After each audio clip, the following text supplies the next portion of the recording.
Hi everyone, we need to talk about the Labour leaks because this has caused a big furore this week. It's all over Twitter. Labour members are feeling cheated and betrayed because there is a leaked report that has made its way into the public eye which suggested that staff members of the Labour Party tried to sabotage the party's handling of anti-Semitism to undermine, or rather, and undermine Jeremy Corbyn, who was leader at the time. Now, the report is 860 pages long and it won't be submitted to the Equalities and Human Rights Commission after Labour lawyers advised that it was stopped.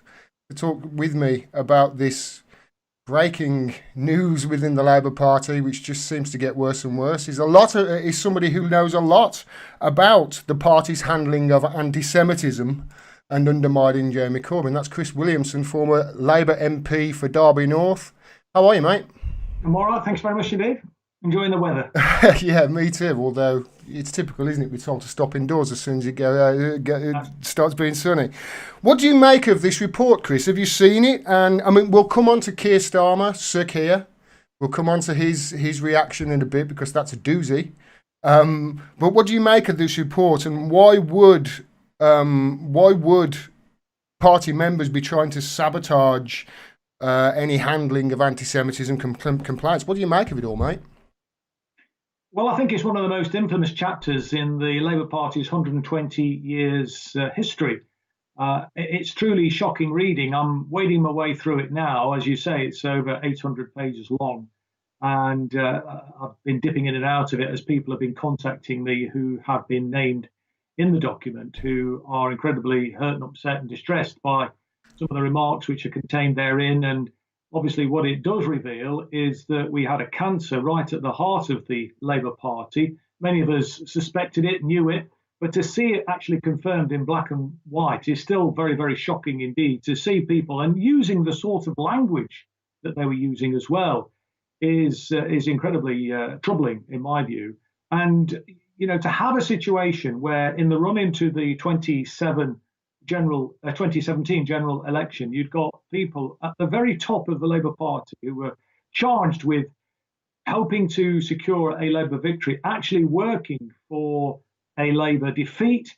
People even talking about whether or not they were unsure as to whether they could vote Labour or possibly vote Conservative. Instead, it's a terribly shabby affair, and it really does bring into sharp relief, really, the whole problem that the Labour Party has been encountering for the last 4 years. And I know some people are talking about it's important to remain in the party. I'm not sure that, frankly, the Labour Party now is capable of being rescued. Oh, it does make me laugh. People saying "stop and fight, we can win." It does. You're saying the language there. I just want to show people what the sort of language that was used in this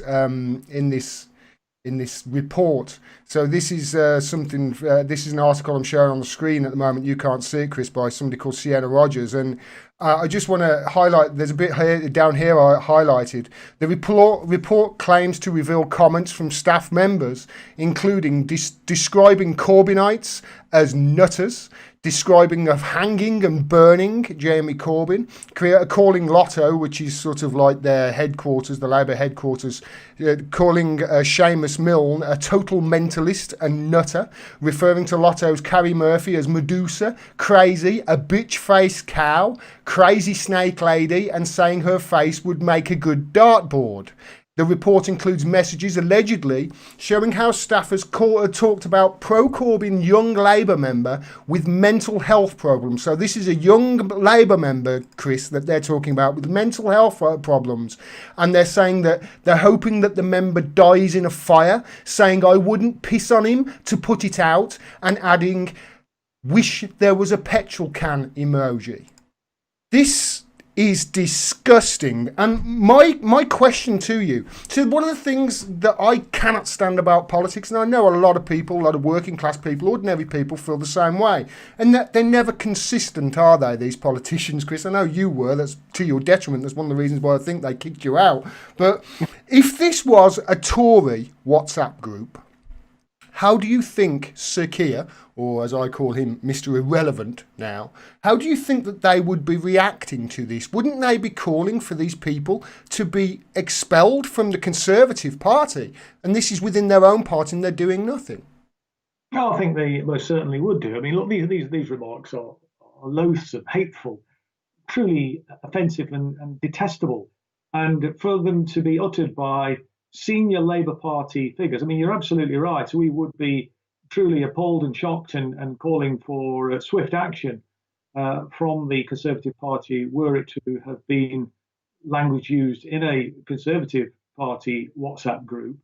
But here we have people who are supposedly Labour Party members, employees, bureaucrats in the party, as I've already said, charged with helping to secure a Labour victory to try and transform the country. And, you know, you've got hundreds of thousands of members of the Labour Party in that 2017 election in particular who were, you know, slugging the guts out day in and day out to be undermined and sabotaged in this way. It's truly unforgivable, in my opinion. Yeah. And, you know, they should be sacked. I mean, many of them have gone already, I know.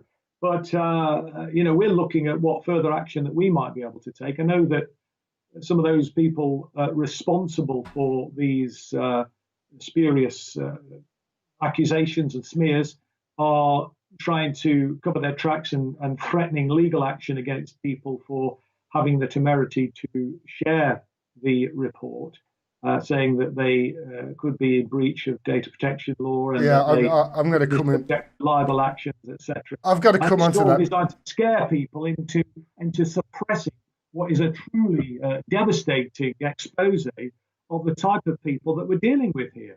And these are people, some of them, as I said, you know, are right at the heart, or have been right at the heart of the Labour Party. I mean, it brings the whole institution of the Labour Party into utter disrepute. I mean, unless Sir Keir Starmer acts, I was going to say swiftly, but he's hardly been swift about it, but unless he acts fairly soon to take decisive action here, well, it calls into question his motivations, it seems to me, as well. And, you know, frankly, the Labour Party isn't worth saving if these people aren't dealt with and action isn't taken.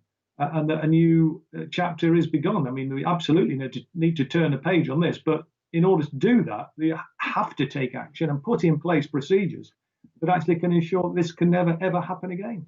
Yeah, you say there that they should be sacked, but they haven't sacked them. In fact, they haven't suspended them. They haven't done anything so far, at least at the time of us recording. In fact, one of them, I believe, since sending those letters, has become a lord. Which is McNichol. But I want to get on to something else. Another article that this here is from the Evening Standard. Now, can you hear this, Chris? Can you hear this? Well, that kind of thing is clearly. No, okay. I'll have to probably tell you what's going on here. But this is the Shadow Chancellor, Annalise Dodds, who I believe has just been made Shadow Chancellor in Keir Starmer's cabinet, or rather Shadow Cabinet. So this is the Evening Standard. They're tweeting out a interview that she did with Sky News. Let me just show you what their action they're taking right now. I'll tell you what. Let me just play it for the audience. Well, that kind of thing is clearly deeply, deeply unpleasant, and that's why we need to have an independent review to understand what happened. So what she says there, Chris, is that we need to have an independent review to find out what happened. Now, correct me if I'm wrong, but this is a report, is it not, that comes from a review or an investigation. So what she's actually asking for, therefore, is an investigation into an investigation that led to the report. Is that correct? Yes, and I think that's what Sir Keir Starmer's called for as well. I mean, people have compared it to a Monty Python sketch, you know, calling for an investigation into an investigation. I mean, this is just absurd. It doesn't stop there, mate. It doesn't stop there. Let me play the rest of this for the audience. Okay. It doesn't stop there, because what she goes on to say then is it's so funny. She goes on to gaslight people from there on. Listen. and to deal with it, and above all, to make sure that it never ever happens again. So she says, above all, make sure that it never happens again. So do the investigation into the investigation that led to the report. And then she says this. The Labour Party has got 580,000 members. No, they haven't. The Labour Party has not got 580,000 members. That's what she says. The Labour Party have got 580,000 members. 300,000 of them didn't vote in that leadership election. Now, what that suggests to me, Chris, I don't know about you, is that over half of the Labour Party have bloody left after what is happening in the last few months, and obviously we'll go into what happened to you last year. But 300k didn't vote in that election. 300k didn't vote in that election, so definitely haven't got 580,000 members now. So they've called it an investigation into the investigation that led to the report. She went on to gaslight people there and say that they've got twice as many members as they've actually got. Certainly not paid up members, that's for sure. And then, as you pointed out in this tweet earlier, Chris,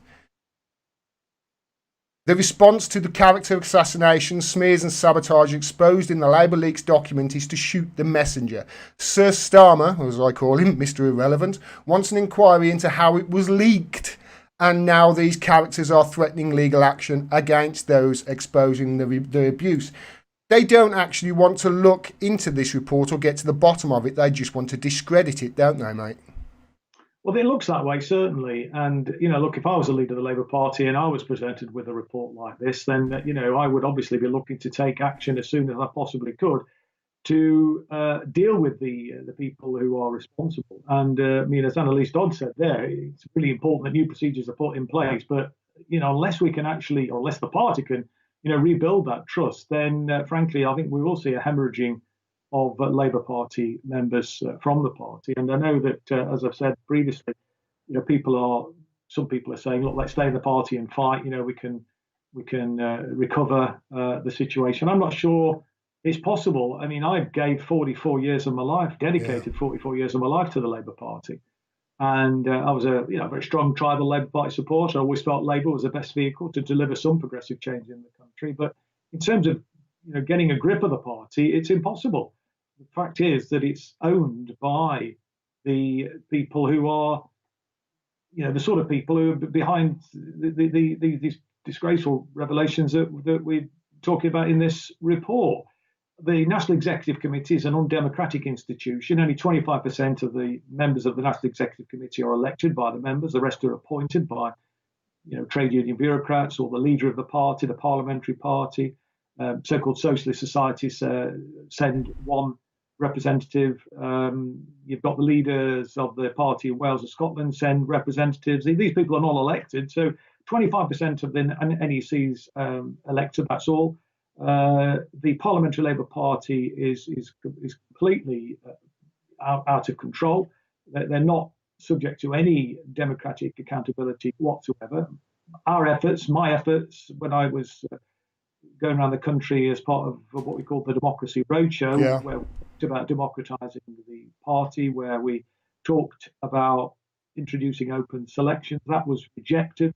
It was voted down, actually, even though 90% of the constituency delegates at the Labour Party conference in 2018, over 90% of the delegates there from the constituency Labour parties voted in favour of open selection. It was lost, though, by the narrowest of margins, because the only trade union delegation to vote with the CLP delegates was the Fire Brigade Union. The rest voted it down. Again, I think in the teeth of opposition really from their members. And I know for a fact that Unite, for example, led by Len McCluskey at that conference, voted against when that was against their own union policy. Len McCluskey's own union voted in 2016 to support open selections. And yet in 2018, when there was an opportunity to actually introduce open selections, he led the delegation to vote against it. And then we had a shouting match with me. He was doing the shouting rather than me at conference in the exhibition area, attacking me for having the temerity to call them out. I'd written an article for, whilst conference was still running, for the Morning Star, where I pointed out that democracy wouldn't be crushed by a bureaucratic machine, and he obviously took great exception to that. But the truth is, as I pointed out to Len very calmly, or as calmly as I could, as pinned up against the wall with sort of shouting in my face, that the Unite policy was very clear, and he voted against Unite policy, and I just kept repeating that to him, But he was having none of it. It was an unedifying spectacle, I've got to say. But that's what we're up against. We've got people who are in very privileged positions, and they think they're a law unto themselves. And frankly, I just therefore think that to stay and fight, and good luck to people who want to try and do that and try and fight for something. I mean, there may be some gains that we can get at the local level, but in terms of really gaining control of the party, we didn't even control the party when Jeremy Corbyn was the leader, and we had getting on for 600,000 members, and plus, I mean, getting on for 750,000 when you take into account affiliated members and registered supporters. We still didn't control the party even then. It was still in the hands of the right wing of the party. They own the party. So the NEC, the Parliamentary Labour Party, and the bureaucracy, as we've seen from these revelations, are totally at odds to where the vast majority of the members are at. So I just don't feel the Labour Party is a suitable vehicle anymore to deliver the kind of change that the vast majority of members want to see in this country. And that's why I think we need to try and build something new. I'm trying to establish a new grassroots movement, which has been hampered somewhat by the COVID-19 crisis, but we're still doing the best we can online to try and move that forward. But we are planning to have a launch. We were looking to launch it formally in June, what we've called a Festival of Resistance, but obviously that's been postponed. Yeah, you're going to have to delay that, mate. Till October. Yeah, well, indeed. Well, we're postponing it to October, and we'll see whether the social distancing has been relaxed. It's all right, mate. Silver linings. With it being delayed, there's a better chance that Julian Assange will be able to speak at it when we've you invited Julian. I've written to Julian and invited him, and his father has agreed to come anyway and address the gathering there.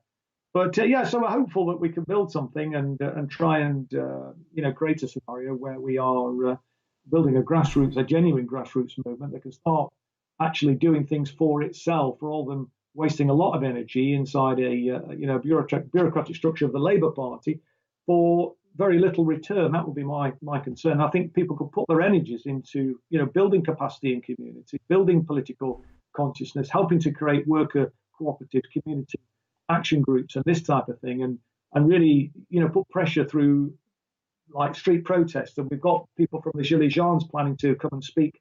People involved in that movement in France against Macron's neoliberal reforms to come and speak to us about their experience. So that's what we're hoping to try and do. And obviously some of those people will be Labour Party supporters and members still. And as I've said, good luck to them. And I think there's pressure that can be applied inside the Labour Party. But I just think if that's where people expend all of their energy, the danger is they become incredibly frustrated and potentially disillusioned. Whereas I think if we put our energies into something practical that really has the potential to make a real difference, then I think there'll be more rewards from that and more fulfilling. And I think we might be able to make greater progress that way, and maybe push the Labour Party in a different direction, or potentially assist in the formation of another political entity that might have a chance of contesting elections competitively and replace the Labour Party. And a lot of people say that's impossible.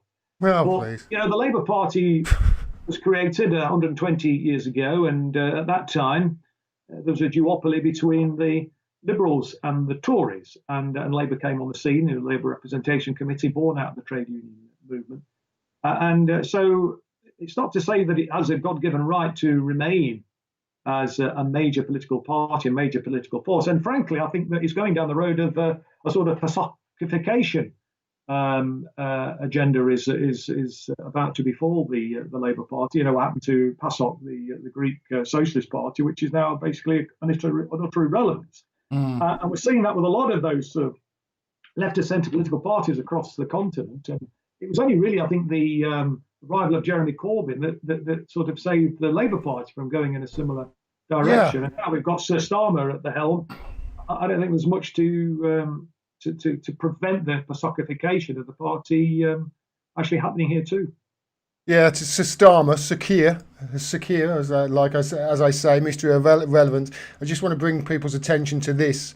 Here is what he said. This is from iNews. I'm showing leaked Labour report. Keir Starmer moves to reassure party members after launching, quote, urgent investigation into anti-Semitism leaks. Just read a little bit about this. It says Sir Keir Starmer will read a message to all Labour members to acknowledge their growing concern surrounding a leaked report that revealed attempts to undermine Jeremy Corbyn by party officials. The new Labour leader launched an urgent independent investigation on Monday to look into the report, which suggested Labour staff members tried to sabotage the party's handling of anti-Semitism. Well, it didn't really suggest that. It showed it by the look of it, by the look from what I've seen. This is what you said on Twitter, though, Chris, because obviously I want to talk about the way you were treated, and a little bit lower on this tweet that you sent out. You said this. You said, with all the breathless hyperbole, I was expecting some spectacular revelations, but the 6 pages about me in UK Labour's leaked report were an anticlimax.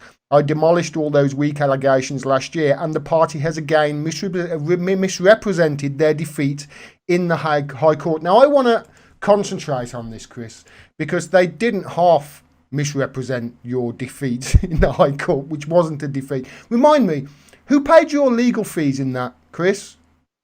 The Labour Party were required to pay 100% of my legal costs. Well, so when does that ever happen when you've been defeated? Can you think? Well, it never happens. It never happens, does it? So I want to come back to this because I want to show that there's a I'm sure you're aware of them. The campaign for Chris Williamson. You attached this video. And I want to show this video, if you don't mind. It's 2 minutes and 19 seconds long. I know you won't be able to hear it, Chris, but I want to play it because I'll show you some examples actually in a little bit of the way that this has been portrayed in the media, because this, remember, has been portrayed over and over as an anti-Semitism row, or row over anti-Semitism. And it's not that at all, really. Actually, if you actually listen to your words, I'm going to play this. This is basically what you said at that Momentum meeting. Where was it? Sheffield, was it? Sheffield, yeah. I want to play it just so that people know exactly what was said and in what context. I'm going to play all of this. We've backed off far too much. We've given too much ground. We've been too apologetic.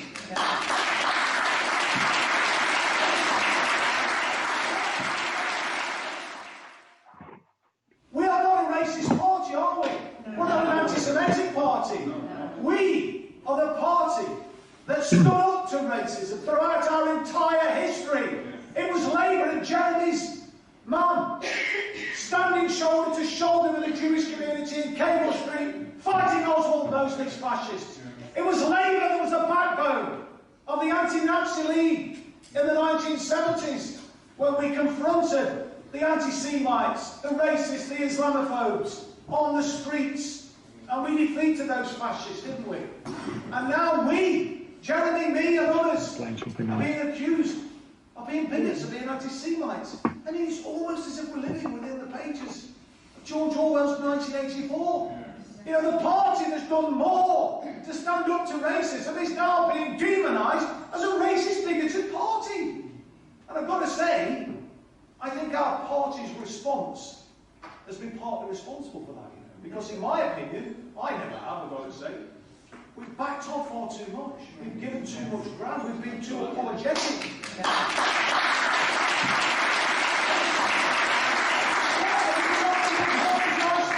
Being an anti-racist party, and we've done more to actually address the scourge of anti-Semitism than any other political party.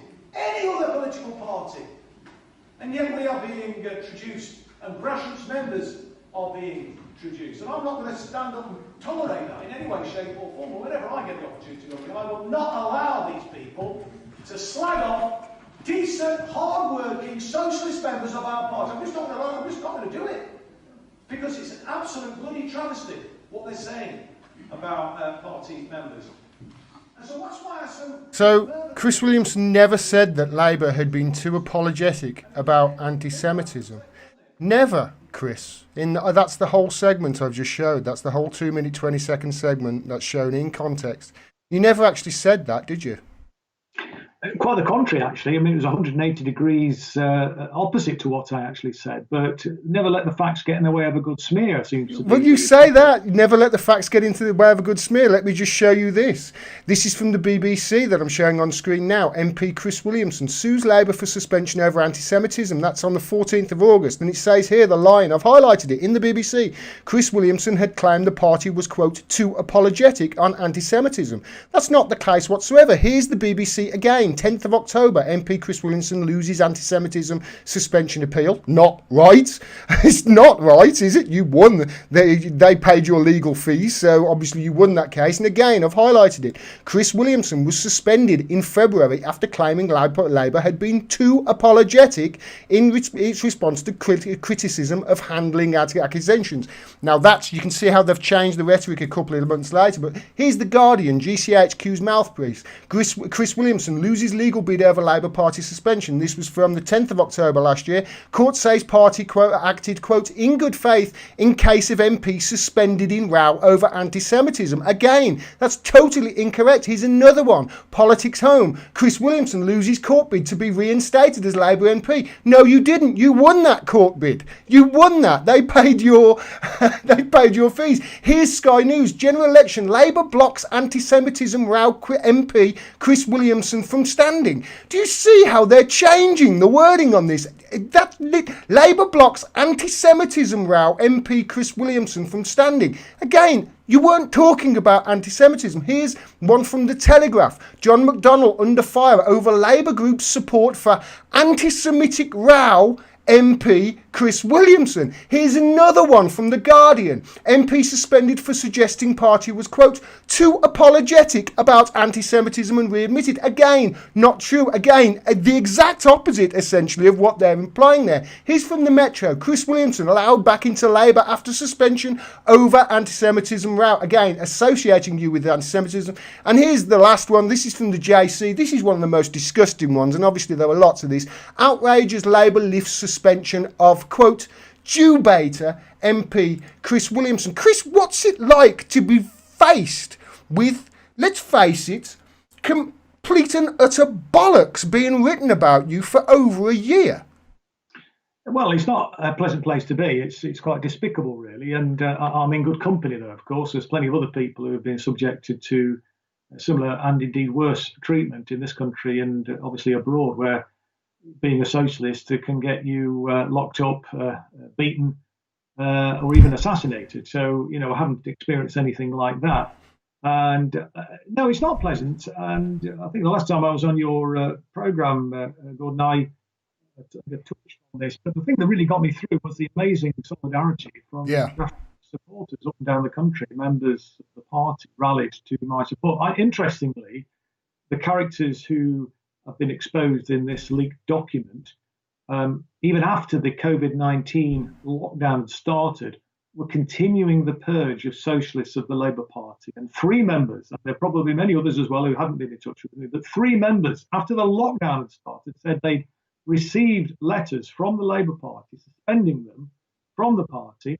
And amongst the grounds given for their suspension was their support for me, for sharing support online for me. That's grounds for suspension? That's ground for the suspension. I mean, and don't forget the grounds that they used to suspend me, or many of the grounds, many of the excuses that were put forward, was my support for other members who'd been falsely accused. And most of those members that I was supporting, who'd been falsely accused of anti-Semitism, were Jewish members, anti-Zionist, Jewish members of the party. I'm so glad you brought that up, because one of the things that that was highlighted in that report, I believe, was it was highlighting the coordination of attacks with journalists. And I've noticed here that all along all along with the criticism, not just of you, but especially of Jeremy Corbyn as well, especially with this anti-Semitic stick that they kept beating him with. All along, the people who were making the allegations, for the most part, weren't Jewish. And also, they were also the people who were loudest in the condemnation of Jeremy Corbyn on every other issue, from his stance on whatever to his clothing. You know, these are people that obviously just hated Jeremy Corbyn and what he stood for, and the media should have seen that, but they didn't. They played into it and they placated it, didn't they? What does it say about that? This is the weaponising of anti-Semitism, isn't it? Oh, it most certainly is, and of course they hate the fact that I refused to concede to them, to yield to them whenever I was interviewed about the issue. I continued to show my solidarity with people falsely accused and to support them, and to also continue to make the point that the Labour Party has always been an anti-racist party and has done more than any other political party to fight the scourge of bigotry, racism and anti-Semitism. And we should be proud of our record. But what it does reveal, I think, is that the media is utterly corrupt and broken in this country. And of course, one of the other reasons why Jeremy Corbyn was targeted, not just simply because of his stance in relation to Palestine or indeed his support for a modest socialist programme, it was also because of his obvious determination in a speech which he set out his determination at the Edinburgh Festival in, I think it was August 2018, where he talked about democratising the media, making them accountable, not just implementing Leveson 1 and embarking on Leveson 2, but actually subjecting the governors of the BBC, for example, to a democratic election of its employees, to top slice the big media giants in this country, and to start funding local journalist cooperatives, collectives, to do genuine investigative journalism, to really hold, local, and indeed national for that matter, but certainly the local public institutions to account. I mean, look, the media at the end of the day, the main thing that it's always been concerned about is generating profit. And the way they generate profit is through circulation. So the more lurid that they can actually be with their absurd headlines that they put out, the more, particularly now in this modern age, the more clicks they get on the online platforms that they've now got. But of course, the other thing is it's circulation, it's selling advertising, and the more circulation, obviously, the easier it is to sell advertising. But of course, the main thing that they're concerned about, bearing in mind that they're owned by 4 or 5 textile billionaires, is to maintain the status quo in this country, to maintain their privileged position. They can't countenance even a modest move away from that, where, well, we were talking about in Labour's programme was a relatively modest socialist programme, a bit more redistribution and so on, an attack on poverty. I mean, for God's sake, in the 5th biggest economy in the world, nobody should be living in poverty at all. But even that wasn't deemed to be acceptable. And obviously they use their mouthpieces, the mainstream media, to constantly perpetuate this right-wing analysis. And obviously it does have an effect at the end of the day. And the bigotry that they perpetuate, the sort of the cynicism that they generate, the way in which they try and make the point that, look, politics is pointless. You can't change anything. Just give up. And no wonder the vast bulk of people, the biggest cohort in every election, are those that don't vote. Out.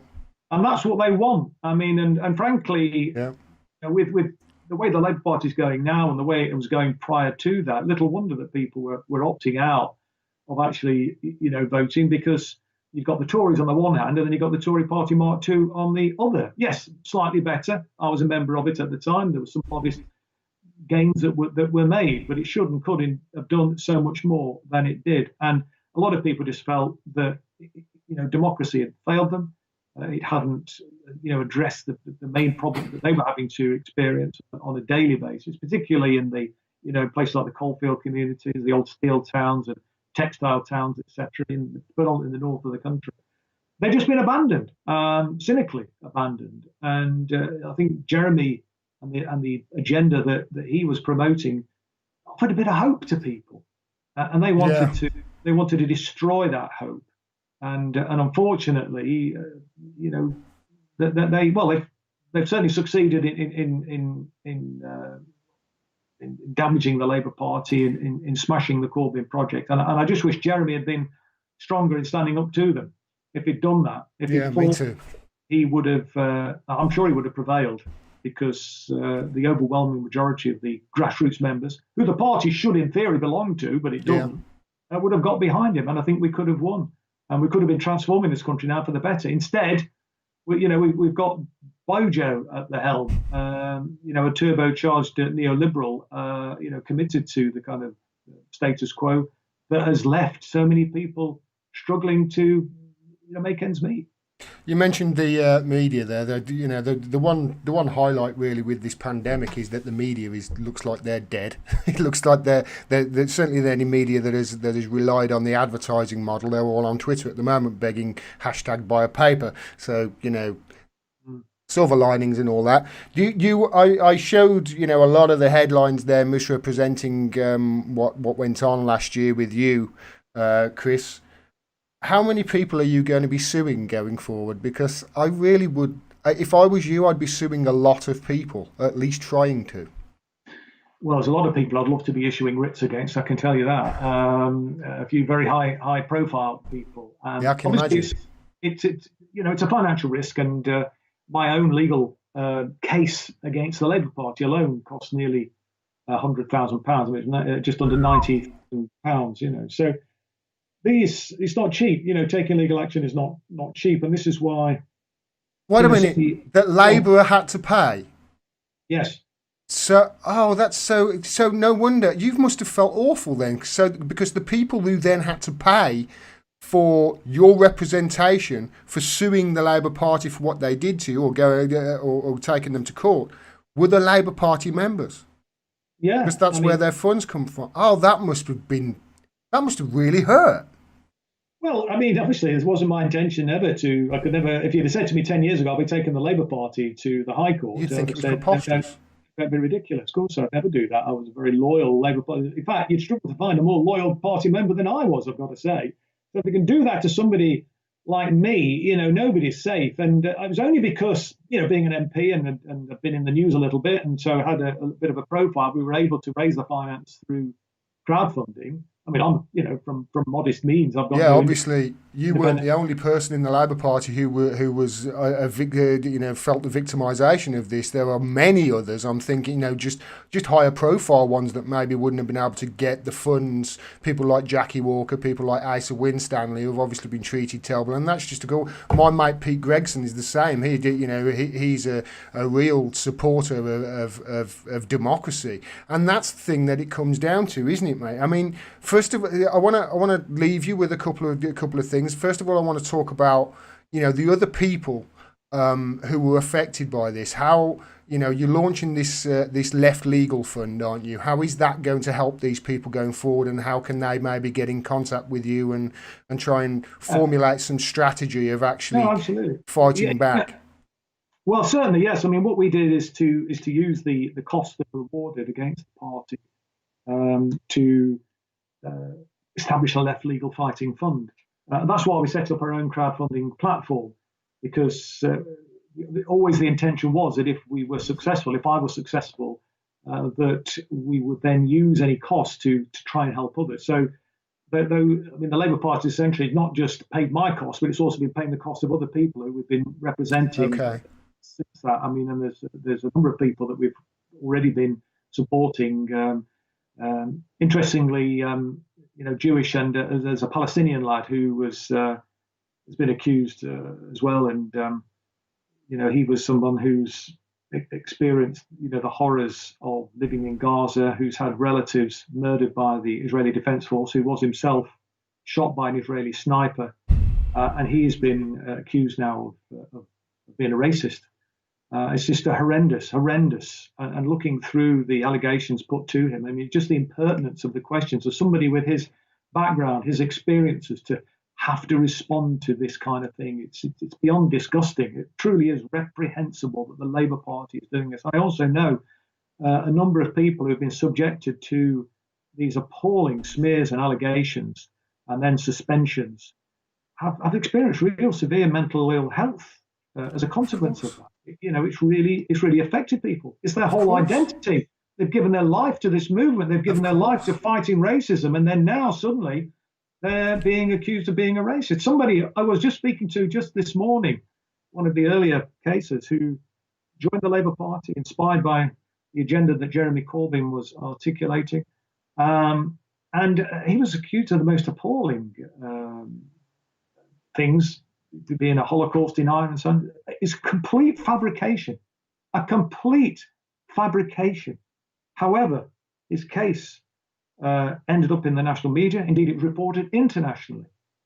He experienced incredible trauma from that exposure, but also he was then subjected to intimidation. He had his property vandalised, his car smashed up. This is at the hands of the Labour Party.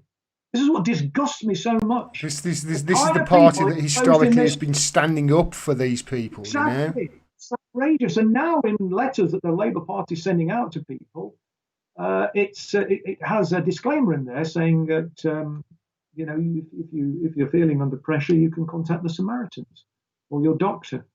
I mean, they're acknowledging that people, may be, as a result of this, on the verge of committing suicide. And indeed, there's at least one person where, it's debatable that she sadly, took her own life as a consequence of this appalling, despicable. I mean, look, I can't find words really to describe the horrors, how disgraceful it is that my party, that I gave all my life to, can treat people like this, done in the name of the Labour Party. It's kind of just unbelievable. And we have a situation is a kind of George Orwell meets Franz Kafka and meets Joe McCarthy, the way in which the Labour Party is behaving, because this man I was speaking to today, we're going to look to see how we can help him. He's named in the report. He was himself making this point that he was unable, as I wasn't, and indeed anybody else who is subject to the disciplinary action against the party, you're unable, under the party's rules, to speak about it. So he was, as I was, and indeed others, accused of all these things, and all these headlines were appearing in the paper about him, and he wasn't totally gagged from reply. Indeed, I mean, because he thought, well, I'll fly by the rules. And this is a guy, a grassroots member. He wasn't a member of Parliament or anything like myself. I mean, people might say, well, it's fair game, you're a member of Parliament in that sense, but this is a guy just an ordinary rank and file member. And they don't discriminate in that sense. They just they treat everybody the same. They want to literally crush people, not just a political action they want to take. They want to crush people entirely. This is what they were doing to Jeremy. I saw it at close quarters in the Parliamentary Labour Party. They were trying to break him as a man. It was an appalling. I mean, they used to do the same to me. It was disgusting at Parliamentary Labour Party meetings. The way they behaved was everything they accuse us of doing: bullying, shouting people down. I mean, screaming at me. It was just unbelievable. And all the media waiting outside, they could hear virtually every word. Sometimes they would running commentary on it. In fact, the last meeting before I was suspended, 2 days before I was suspended, I was howled down for example, saying, look, surely we all join the Labour Party to fight for social justice, for an ethical foreign policy. We may have different ideas about how we kind of arrive at the destination, but surely we all want to arrive at that same destination, don't we? So can't we find it within ourselves to work together? As Joe Cox said, there's more that unites us than divides us. I was literally howled down for having the temerity to say such. And this was always being, all of this was being noted and reported, because they could hear it through the doors in the corridor there and outside Committee Room 14 in the Houses of Parliament, and was being put online. These people are just well, they shouldn't be the Labour Party, let alone being actually representing the Labour Party in the House of Parliament. It's a disgrace. It brings politics and democracy into absolute disrepute. That's the point. It's I can't imagine what it's been like for you, having put 44 years of sweat and toil and whatever. I know how much effort I've took an in-depth look at your career. There's a lot there that you've done for that party, and a hell of a lot of blood and sweat and hours that have gone into that party. And I can't imagine what it's like now to see what it's become. Because I've never been a member of the Labour Party. I've only really been paying attention to politics over the last 4 years, and what I can see, what I can clearly see, is over the last decade, the Labour Party have shifted to become the UK's DNC. And they have actively, over the last 18 months, certainly, you could probably take it back to since Jeremy Corbyn was made leader. They've actively subverted democracy. They have subverted the democratic will of the members of their own party who give them money. And if you're crowing about democracy, but you don't even want democracy within your own party, and you maybe have to put a health warning on your flyers to actually join it, because there's no hope. You're Mr. Irrelevant if you're Sir Keir Starmer, aren't you? Yeah, I mean, I think the Labour Party's in a bad place. I think the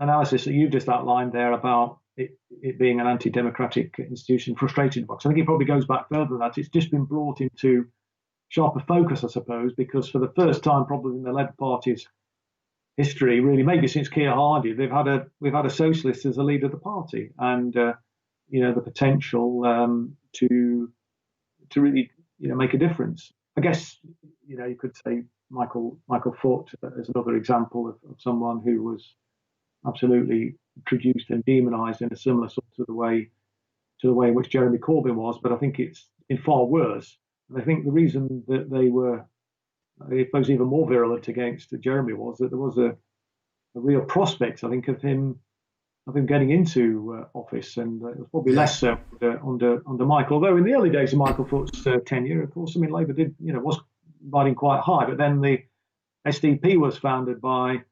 Roy Jenkins, David Owen, Shirley Bill Rogers, the so-called Gang of Four. I mean, and their whole raison d'etre really was to stop the socialists from coming to power, and they succeeded. They managed to split the anti-Tory vote, split the Labour vote, and Thatcher got in with a landslide in '83 with a smaller share of the vote than the Tories achieved in 1979. So we've always had huge forces ranged against us. But as we saw in 2017, we got the biggest increase in vote share since 1945, and with the advent of social media, when before momentum went bad, we got a really good grassroots organisation that kind of coordinated and organised, and thank goodness they did, because it was really down to momentum, I think, that Labour did as well as it did, because as we know from this report, the party hierarchy, the bureaucrats at the head of the party, at the centre of the party, they should have been coordinating the campaign, were coordinating in an attempt to try and lose the election. Yeah. And that's why I think they were so shocked. And I've got to say, I owe my victory in Derby North in 2017 to the efforts of momentum activists down the country. But they were badly let down by their leadership as well, it's got to be said. And momentum was, well, it turned into a part of the problem, really. And they kind of joined in the witch hunt and became the witchfinder generals, the leadership of it, and joined in, smearing people, and well, the rest is history now. It's a great tragedy. I mean, this whole episode it's a bit like a Greek tragedy. I've got to say, the real potential that was there, and to see it destroyed. Listen, if we'd have got Jeremy in as into 10 Downing Street, Julian Assange would now be released, and not only would he be out of prison, he wouldn't be facing extradition either. No. That's just one example of the difference that would have been brought about. That's been, that was prevented by, was actively, worked against, sabotaged by these people who were charged with fighting for the Labour Party, delivering helping to deliver a Labour victory. And they were like essentially fifth columnists for the Tory party. Well, we'll see what this investigation into the investigation that led to the report uncovers, shall we? I'm not holding my breath. I don't know about you, Chris. Is there anything else you want to say while I've got you? No, thanks. I mean, and good luck, and keep doing what you're doing, Gordon, because we desperately need alternative platforms like yours to give the alternative narrative out there. I mean, and there's yourself, and there's platforms like the Canary, and various other platforms like that, Renegade TV and stuff. That it's really, really important that we do support these other platforms, because we know that we don't get the truth out of the mainstream. We get a very one-sided, one-eyed view of the world, and we've seen that throughout history. Really, I mean, it's nothing new. I remember the miners' strike and the way in which that was completely misrepresented, and the way in which Arthur Scargill was entirely and completely humanised. But this goes back. I mean, back to, was it 1924? There's Zinoviev letters that the Daily Mail published, which was fake letters. There was some alleged plot between the Labour leadership and Russian revolutionaries to bring about a revolution in this country. Frankly, would have benefited from a revolution in this country. Actually, had we had one. But we certainly would benefit from one right now. I think we can both bloody agree with that. Chris Williamson, thanks very much for your time, mate. I'll leave a link to your Twitter and everything down below. Go and check him out, and I'll when the Left Legal Fund is launched, let me know, and I'll obviously try and promote it as much as I can. Thanks very much for all you do, Chris, and we'll talk to you soon. Brilliant, thank you.